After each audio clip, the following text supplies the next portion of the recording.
Welcome back to Seaway Secrets. I'm your host, Viktor Kaczkowski, and today I'm with Jim Brownell, who's president of the Lost Villages Historical Society. So Jim, I'm standing on a bit of old road and looking out onto a body of water. That's what I see. What do you see?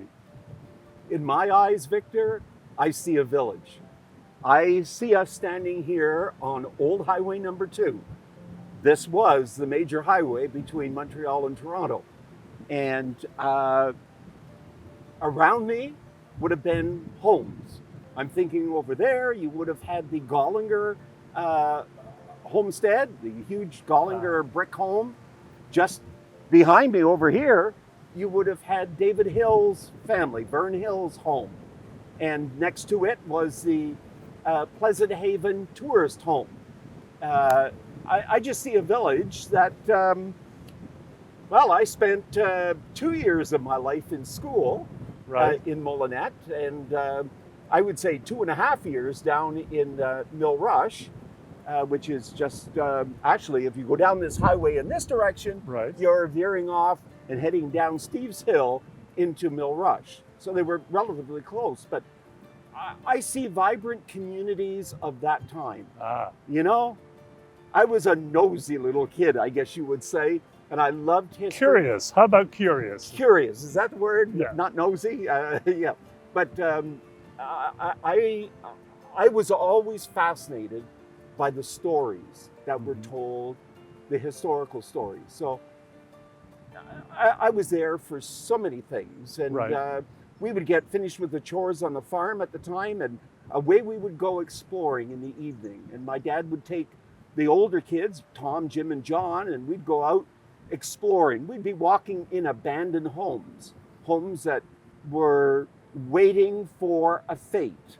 And that is, were they going to be torn down or were they going to be moved? A number of people left town to relocate elsewhere, and these homes were abandoned. And,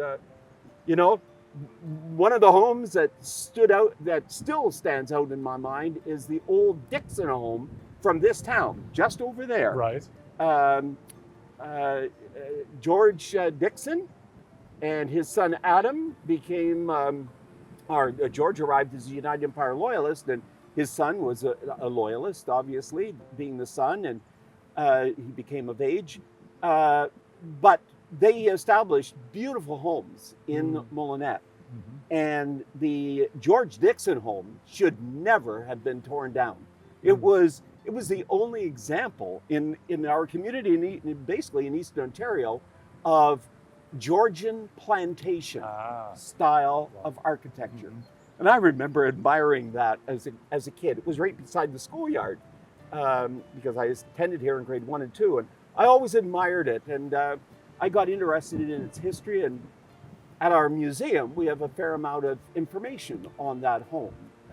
So we're, those are the things that I'm so curious about, and that I want to relive in people who come to our area, as yourself, as tourists that come to our museum site.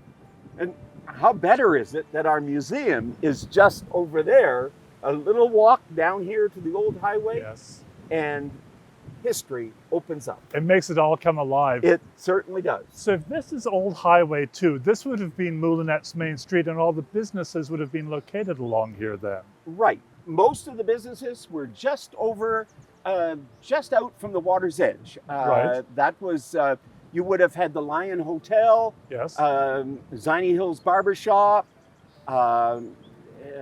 In fact, I did mention behind me here is where you had the Pleasant Haven tourist home.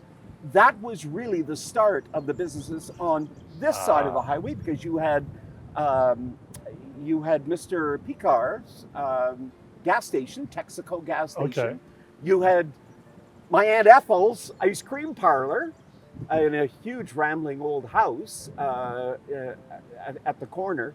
But yeah, the business section was right over here. This was more, in this area where we're standing today, would be some farmhouses, because right over here was the Gollinger home, and the Gollingers had a farm up through here. and you had others along this highway, but they were considered to be in Mullinac. Right. The address would have been Mullinac. It was a long strip community. There was a little street up to Vinegar Hill.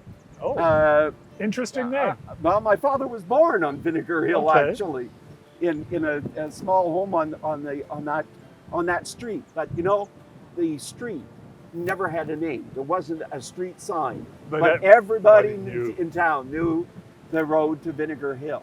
And all along the way here, you had little lanes that went off, but Yes. they really weren't streets. But this was the main street of Mullinac. And it was actually 5 of the 6 lost villages. Millrush, Mullinac, Dickinson's Landing, Ferrens Point, and Oldsville would have had this road as their main street. Right. The only off lost village, and it was about a mile north of Dickinson's Landing, is the lost village of Wales. Right. Yeah. So if we look this way, if you were heading west from Mullinac, you're actually just downstream from the well-known Long Sault Rapids, Yes. which are also one of the Seaway secrets that we've talked about today. Yes. Just up here, you would have veered onto the old King's Highway. Now, this did become the King's Highway down through here, but the original King's Highway is over here. In fact, It was right south of the farm where I grew up. In fact, there was a road sign there, and it may have had on there Long Sault Rapids 1 mile. In my opinion, I would say that the Long Sault Rapids started a little bit before that, but when you think about it, the Long Sault Rapids extended well over a mile in length along there. So, yeah, very, very picturesque, and the beauty and the attraction, it was something to behold. I remember the Long Sault Rapids more, not from the highway here, although we saw them every second Sunday because we went to Dickinson's Landing to church. But I remember them from the vantage point of Oak Park over on Sheik Island. So that must have been a sight to see, because you'd actually be looking up towards them, and they would be literally rising in front of your eyes, because the drop was about 45 feet, if I remember rightly, all told. Actually, from Iroquois to Lake St. Francis, east of Cornwall, 90 feet. 90 feet. 90 feet. But there was a drop in the sharpest drop and the narrowest drop was where the spectacle was. As I recall from the stories I've heard, the rapids could be heard from quite a distance away. Oh yes, there was a roar. Well, it was the same kind of sound that you would get at Niagara Falls. Now, you just have the one cataract at Niagara Falls, but all the water in this section was rushing over these stones and dropping. So you're going to have the roar. And that's what they say about the Long Sault Rapids, that it was a roar. A roar. History books will have recorded that. Right. The roar of the Long Sault Rapids. From what I've heard, one of the most traumatic things for people who lived in this area was the day that sound stopped, when it became silent. And then, so that happened first in 1957, and then the water came back on July 1st, 1958, which was very traumatic for residents of this area. Perhaps you can tell us about that. The people, especially the people that lived in the area of the Long Sault Rapids, they couldn't get over the stillness of the nights and the stillness of the sounds when they were sitting out on their veranda and whatnot. Right. It was the same stillness that they felt when their homes were moved into Ingleside, and you didn't have that sound anymore. Right. And many people lamented that aspect of the whole project. Many people lamented that. Now, you and your family would have been one of the families moved as well during that time. Did you move into a new home, or did you have your Actually, own move? we lived on a farm. Our farm was just over here. In fact, the old farmhouse is still there. Oh, okay. Yes.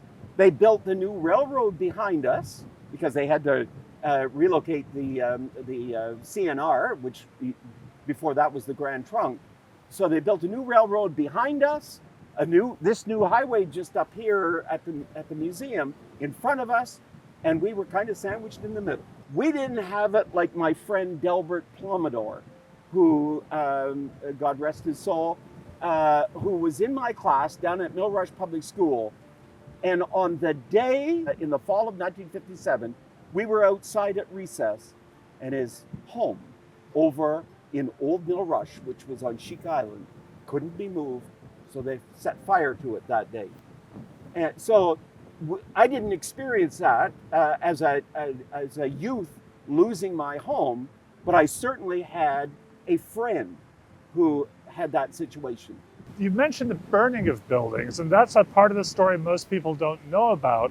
And what a great loss, of course, it is. Was there not a purpose in some of the burning? Didn't a little bit of good come out of that? Yes, you've got your little points in history down very well. And yes, in Altspille, you had the St. Lawrence burns, and that was where they took about a dozen. I don't even think it was a dozen, but they took some public buildings, the fraternity hall and the school, the high school, the 2 brick buildings. They burned them, and some homes. And this was where the National Research Council came in to record and to get the data on combustion for smoke detectors and smoke alarms and all that technology that we kind of take for granted today, although we know important in our homes.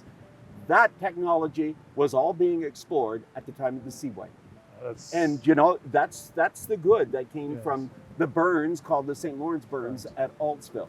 So Jim, it's been such a pleasure to talk to you today about Moulinet, the other lost villages, and the true Seaway secrets of this area. But if the public are curious and want to learn more, there is a place they can go to find out more information. The Lost Villages Historical Society Museum. Perhaps we could walk over there and have a closer look at that site. I would love to show you a home that was moved at the time of the Seaway, a home in which our historical society was born at the kitchen table in that building. Great, let's do that. Let's do it.